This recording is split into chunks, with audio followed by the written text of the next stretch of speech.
gig in Arco Arena in Sacramento. Yeah. Flying to San Francisco, and Ronnie gets off the plane. Shock ripped through country music the night Ronnie Dunn finally broke years of quiet with Confession No One Saw Coming. After gifting the world Neon Moon, he sat in the dark asking if listeners still care to hear him without his famous partner. A phone lens later caught him mid-show, walking off stage while he tapped his chest and looked crushed. The world gasped. What wrecked the biggest duo in country? Could the split hide something even more scandalous than fans dared to guess? At 71, Ronnie promised to spill every detail. The drama flared inside Gainbridge Fieldhouse in Indianapolis that Thursday. Lights burned bright and Brooks and Dunn had just started their set, while 20,000 voices belted Boot Scootin' Boogie like it was 1992. Kix Brooks held downstage, right shredding his guitar and soaking up the cheers. Front and center, Ronnie gripped the mic, with both hands delivering the same gravel that could break hearts on Neon Moon or lift souls on My Maria. Suddenly his body slowed. Each move turned heavy like wet concrete under those giant beams.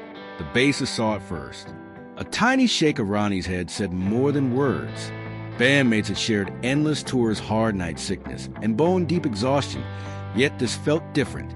Out in the crowd, radio host Matt Malone filmed the exact moment the energy cracked. Ronnie glanced at his crew. No words, just an urgent look that only brothers in music understand. Fans kept clapping, clueless that history was unfolding right in front of them. Ronnie shuffled toward the lip of the stage as if dragged by an unseen weight. He reached the edge, spread his arms in a soft thank you, then tapped his heart and waved goodbye. Whispers shot through the arena. "Wait, what's going on?" someone near the rail asked. In one breath, he vanished behind the curtain while the band pushed on. Backstage turned frantic as everyone tried to figure out what had hit him. The clip Malone posted the next morning, titled "Feel Better, Ronnie," exploded across the internet. Thousands hit like and share. Comment sections filled with stories of how his songs carried people through breakups, deployments, and rough years. Speculation raced. Was he sick, exhausted, or facing something far worse? Country message boards lit up with worry. These were listeners who grew up with Brooks and Dunn on radio's, weddings, and dusty truck stereos. They felt like family and needed answers. Monday brought a short statement that Ronnie wasn't feeling well from being sick during the encore. No extra details. Just a quick attempt to calm the storm. Fans still wanted proof he was okay. The real test came Saturday in Rosemont, Illinois. Would he appear? He did, and he crushed it. Same fire, same voice, same swagger. 71 and still lighting up arenas. That comeback proved the indie scare was not the final chapter. For many, the sight was both painful and inspiring. It showed a hero can stumble, yet rise again. 3 shows remained on the New Moon Tour. 3 more nights to remind the world that time might slow a legend but never erase his greatness. Yet the roots of this saga stretched long before bright stages and platinum records. Back in 1953, on the dusty streets of Coleman, Texas, a baby named Ronnie Jean Dunn joined a working-class home. Weekends meant church pews, midweek meant prayer gatherings, and neighbors assumed he would one day preach just like the ministers he heard every Sunday. At Hardin-Simmons University, Ronnie buried himself in scripture notebooks and sermon drafts. Still another force tugged at him. It was not the pulpit. It was pure country music. He grabbed a pawn shop bass and sneaked into bars after classes just to feel live rhythms shake the floor. One smoky night, the singer was late, so Ronnie took the mic, and the room erupted. That spark turned into weekend gigs and a firm belief his path was on stage, not behind a pulpit. Meanwhile, in Louisiana, Kix Brooks strummed school dances dreaming of songs that made strangers feel like friends. They met in Nashville in the late 80s when a label exec saw a promise in both, yet bigger promise in their blend. Writing together felt electric. Ronnie's velvet grip mixed with Kix's twang, and their first demo sent chills through the office. Brooks and Dunn formed through pure chemistry, not marketing. Early tours were rough. They crammed into a rattling van, played fairs, and sold shirts from boxes. Everything changed in 1992 when Brand New Man hit radio and Neon Moon became the anthem for lonely hearts. With fame came grinding road life and unspoken tension that finally cracked in 2010, leaving listeners heartbroken. Ronnie's recent scare dredged up those old questions. Who was he without Kix? He admitted fear almost kept him silent forever, yet the roar in Rosemont proved his voice still matters. Now the duo seemed tighter than ever, showing that sometimes you break apart to see the strength of the bond. For fans blasting Neon Moon on late drives, that comeback is pure gold. Backstage staff later shared that medics checked Ronnie's pulse, then sat him down with water and oxygen, while managers whispered into radios. He kept apologizing, saying he did not want to disappoint the crowd, but the nurse insisted one skip encore is better than a career-ending collapse. Video bloggers grabbed every angle, and within hours, hashtags like #PrayForRonnie trended across social platforms. Classic rock stations broke their usual playlist to update listeners on the condition, and even rival artists sent messages of support. Doctors have since cleared him, blaming a mix of dehydration, heavy lights, and a lingering virus. Yet the scare reminded everyone that even icons are still human. Fans answered by snapping up every last ticket for the remaining shows, turning each performance into a loud celebration of resilience. Industry insiders now whisper that the renewed attention could spark a fresh studio album, one born from reflection rather than radio pressure. Whether that album arrives or not, the Indianapolis moment already stands as a turning point in country history. Sneaking from a dorm lit by Bible study, Ronnie Dunn slipped into the night with nothing but his bass and a head full of wild sound. While classmates prayed, Ronnie chased riffs in dim honky-tonks across Texas, living two lives that could never meet. Daylight painted him a preacher in training, yet midnight crowned him a smoky bar dreamer, giving him a thrill no sermon ever matched. That music felt raw and messy and real, grabbing hearts in ways theology books never could. The college soon found out and drew a hard-line warning. Choose the pulpit or the stage. The ultimatum hit like a hammer. Ronnie reached for the bass and was expelled on the spot, shattering his family's hopes overnight. His plans lay in pieces, and for weeks he stared at the ceiling wondering if he had traded a calling for a dead end. 400 miles east, in Shreveport, Louisiana, Leon-era Kix, Brooks grew up wrapped in melody with country legend Johnny Horton living down the street. For Kix, chasing music felt as normal as breathing. So in 1976, he pointed his truck toward Nashville without a single doubt. He wrote songs fast and fierce, landing chart toppers like I'm Only In It For the Love and Modern Day Romance, proving he was a hit machine you could trust. While Kix soared, Ronnie staggered. After leaving school, Ronnie cut a few singles with Tiny Label, but the best one only crawled to number 59, leaving him haunted by regret. He asked himself every night if walking away from the church had been a giant mistake. Then fate took a strange turn. In 1989, drummer Jamie Oldacre quietly entered Ronnie in a Marlboro talent contest without telling him, and Ronnie won. The prize was a recording session in Nashville, a thin slice of hope after years of struggle. Producer Scott Hendricks heard Ronnie and blurted, "This voice is special." He rushed the tape to Arista Nashville power player Tim Du Bois, who sensed something huge. Du Bois believed Ronnie's grit needed a spark beside it, and he thought of Kix, a backroom writer who deserved the spotlight. So Du Bois took a gamble and introduced two strangers he guessed might click. Their first handshake felt stiff, yet when they sat to write a song, the room lit up like a fuse. No polish, no pretense, just pure lightning. They cut a demo that exploded through Arista's halls and landed them a record deal inside weeks. By June 1991, they rolled out their first single, Brand New Man, and the surprise storm began. The debut album blasted 4 straight number ones. Brand New Man, My Next Broken Heart, Neon Moon, and Boot Scootin' Boogie, a streak no country duo had ever managed. Radio stations scrambled, playlists flipped, and suddenly every diner jukebox begged for their twangy punch. Dance floors caught fire when Boot Scootin' Boogie hit, sparking line dances from Texas roadhouses to New York studios where newcomers clapped and stomped in perfect rhythm. The song even cracked the Billboard Hot 100, pulling rock listeners into the country party. At the heart of the craze stood two men nothing alike. Ronnie, intense and quiet, delivered a voice that shot straight to the chest. Kix, pure kinetic energy, leaped across the stage like a man born with a spotlight on his boots. Together they made magic, their contrast turning each show into a tightrope of soul and swagger. Overnight, Ronnie, the expelled preacher's son, found crowds worshiping every note instead of every verse, and that new congregation stretched from coast to coast. Yet success brought a new question.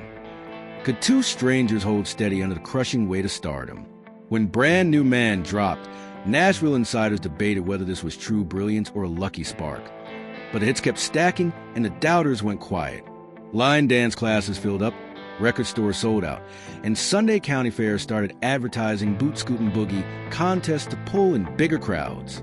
Meanwhile, Ronnie and Kix balanced pressure with opposite temperaments. One brooding in the wings, the other revving up fans with a grin that could light an arena.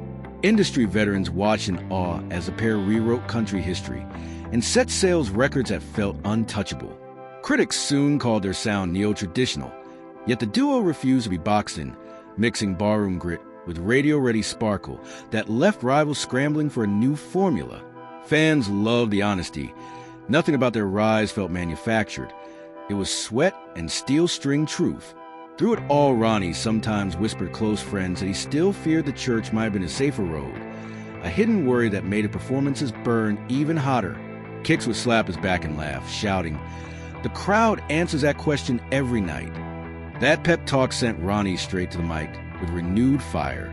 Backstage stories spread of Ronnie warming up with gospel hums while Kix practiced high kicks, a mismatched routine that somehow synced perfectly when the curtain rose. Years later, music writers trace a golden line from that surprise meeting in Du Bois's office to a 20-year reign that reshaped the genre. But storms were waiting on the horizon, testing loyalty, ego, and health in ways even die-hard fans never guessed. Would the powerhouse partnership survive fame's heavy spotlight or crumble under hidden strain? The next chapter promised answers, plus shocks that would rock the entire country scene. Their debut album didn't just do well, it exploded. 6 million copies flew off shelves. And that was only the beginning. Album number 2, Hard Worker Man, kept the fire blazing with more chart toppers and radio anthems that fans couldn't get enough of. Then in 1994, they snatched a Grammy for Best Country Performance by a duo or group. That award made official. These two weren't just riding a lucky wave. They were the real deal. By 1996, they pulled off the impossible, winning the CMA Entertainer of the Year award. No duo had ever done that. That prize usually went to solo powerhouses, but Brooks and Dunn showed up with full force and changed the game. Then came My Maria, a cover of a 1972 B.W. Stevenson classic that Ronnie wasn't even sure about at first, but the risk paid off big time. The song clung to the number 1 spot for 3 weeks and became the top country song of 1996. It even crossed over to the pop charts, bringing in a fresh crowd of fans who'd never heard of line dancing before. By then, winning Duo of the Year had become routine. Between 1992 and 2006, they won that award every year except one, 2000, when Montgomery Gentry snuck in for a moment. But the rest? Pure domination. It wasn't just popularity that kept them on top. It was the evolution. Every album showed growth. Every performance pushed limits. Their live shows weren't just concerts. They were full-blown spectacles. Stadiums packed with 50,000 people, fireballs lighting up the stage, and setups that looked more like rock festivals and country gigs. They turned country shows into an experience. Some of their songs even turned into national anthems. Only in America was used in presidential campaigns by both Bush and Obama. That kind of reach showed just how powerful their message was, no matter your background or beliefs. But these guys didn't just shine on stage, they gave back in a big way. Kix poured his energy into charity, especially for kids and music education. In 2015, he became the first ever recipient of the CMA Foundation Humanitarian Award.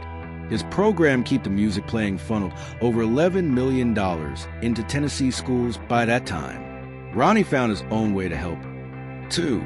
His Rock the Barn concerts, hosted right at his Nashville home, raised major funds for Gilda's Club and the St. Thomas Breast Cancer Center. These weren't just parties, they changed lives. Their albums didn't just go gold, they went platinum, and then some. Brand New Man hit 6 times platinum.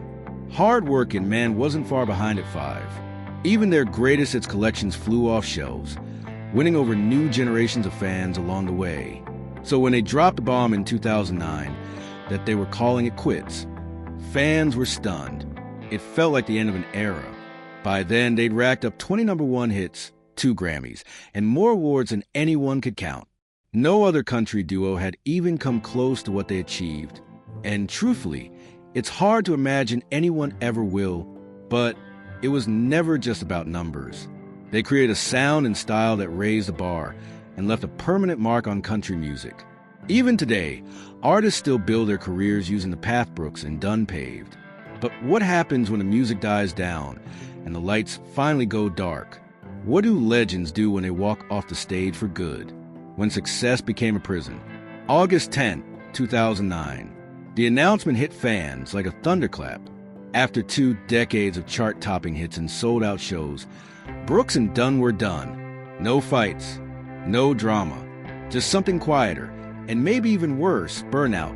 Soul-crushing, joy-stealing burnout. Behind the scenes, Kix and Ronnie had been talking for a while. They'd done it all. The fame, the glory, the grind. But the spark was gone. Green rooms felt stale. Meetings felt robotic. The dream began to feel like a job. Kix felt a kind of relief. He had other things he wanted to try. Maybe film, maybe radio. He was ready to explore the world beyond music. But for Ronnie, it was like walking into a fog. They launched their farewell tour in 2010, naming it The Last Rodeo. It felt part celebration, part goodbye, every night. Ronnie sang the songs that shaped his life, knowing each performance brought them one step closer to the end. The crowds were louder than ever, but somehow it only made the silence behind the curtain feel heavier. When the final show wrapped on September 2nd, 2010, at Nashville's Bridgestone Arena, Ronnie stood still, asking the one question that haunted him. Who am I without Brooks and Dunn? There was no easy answer. He was 57, and country music had moved on. Younger voices were dominating the charts. Styles were shifting. That voice that once ruled radio suddenly felt misplaced. Ronnie's solo album dropped in June 2011, and it was solid. His voice still had power, the songs had soul.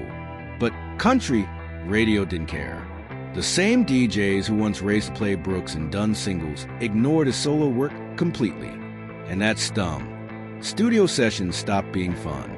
Ronnie dragged himself in with a heavy heart and second-guessing everything. His sound, his writing, even his place in the industry.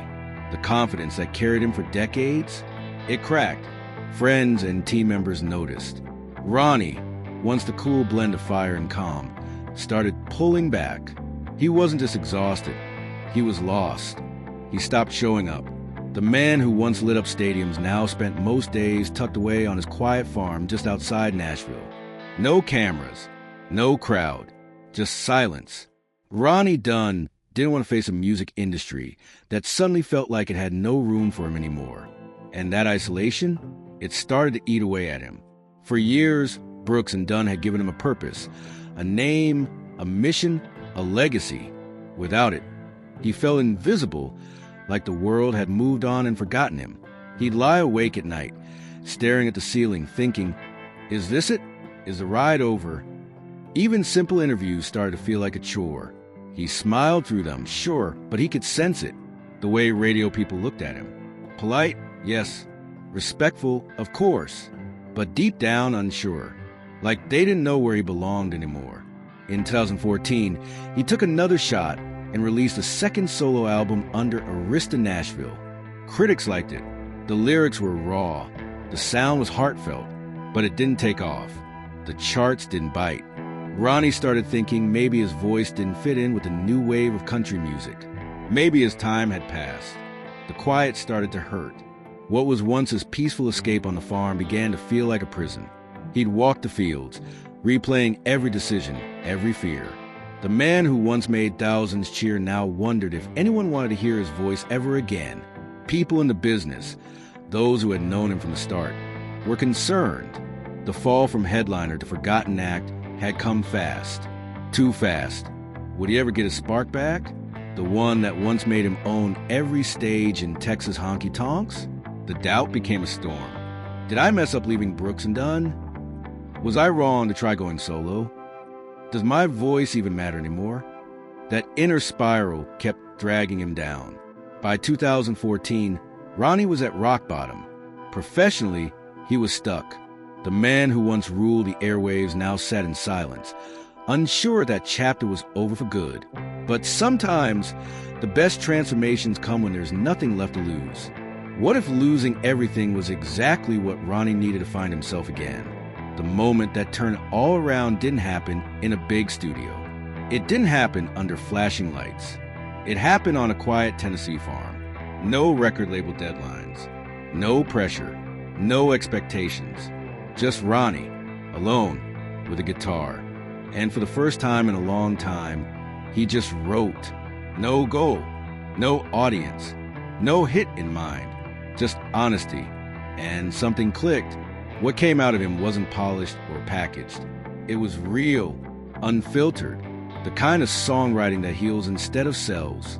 He poured those songs into his 2014 album piece, Love and Country Music. It didn't make headlines, but that didn't matter.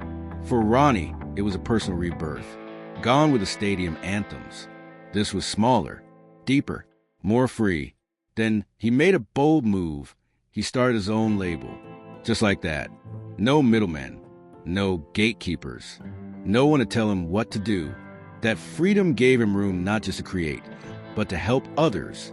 Young artists, honest voices, people trying to survive in a business that often tries to make everyone sound the same.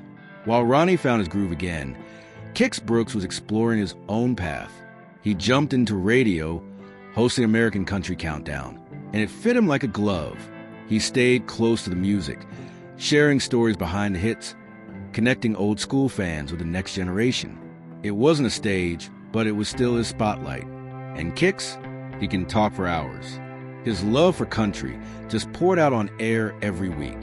He also tried acting, small projects, nothing flashy, but enough to keep the creativity alive.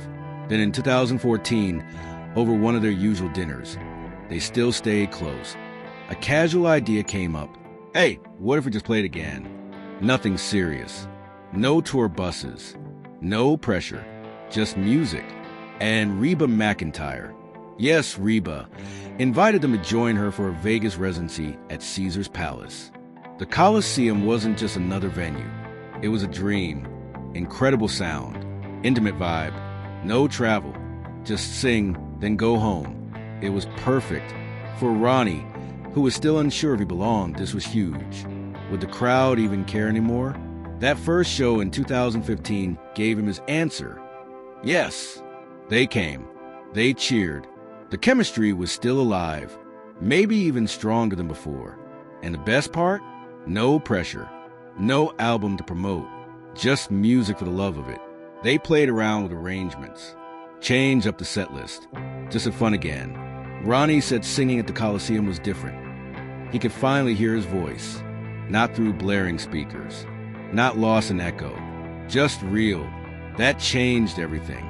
It reminded him he still had it. He still mattered. That experience sparked something bold. The reboot albums. The concept?